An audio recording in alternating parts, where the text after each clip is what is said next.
If you are traveling to OZAMIZ, Butuan, or Pagadian as a domestic traveler coming from any part of the country, then these are the domestic travel requirements that you need to prepare as of July 2021. Stay tuned and watch the video to know more. Welcome to DenZ TV. Please subscribe and hit the notification bell so you receive updates as they are posted. Let's begin with OZAMIZ, and the community quarantine classification for OZAMIZ is Modified General Community Quarantine or MGCQ until July 31, 2021. The province of Misamis Occidental shall also adopt the salient points of the guidelines and protocols for fully vaccinated individuals under IATF Resolution 124-B. This means that those who are fully vaccinated may present their vax cards to forego the COVID-19 testing requirements. Check out the card at the top right corner of the video to know more. Now let's proceed to the travel requirements for OZAMIZ. All inbound passengers are required to do the following: register to Safe, Swift, and Smart Passage or spass.ph, register to StaySafe.ph for contact tracing, and present a valid ID. For travelers coming from areas in Metro Manila, Cebu Province, and other DOH-declared COVID-19 hotspots, they shall undergo mandatory rapid antigen testing upon arrival at the airport in the province of Misamis Occidental.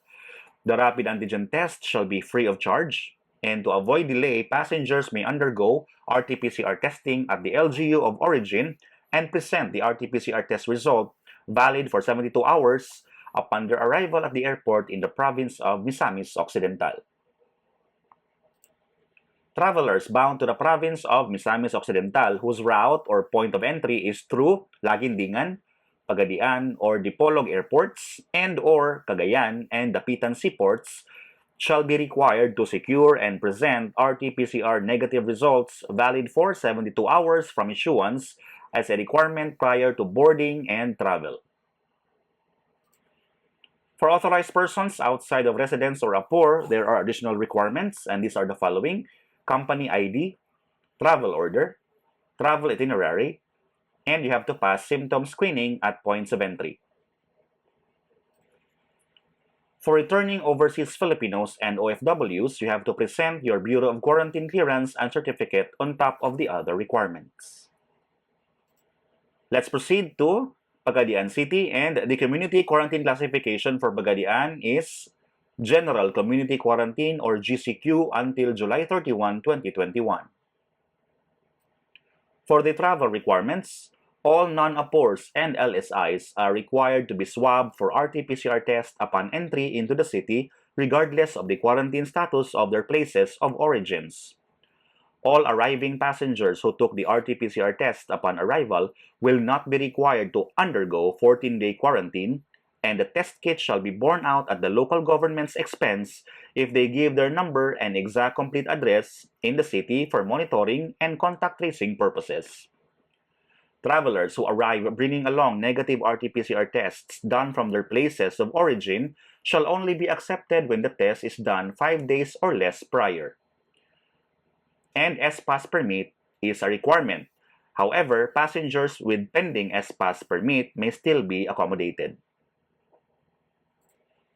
Authorized persons outside residence or APORs who enter the city regularly, like those who work in regional offices at the regional center, travelers who deliver essential cargoes regularly, members of the police and military, and government workers shall not be required to take the RT-PCR test.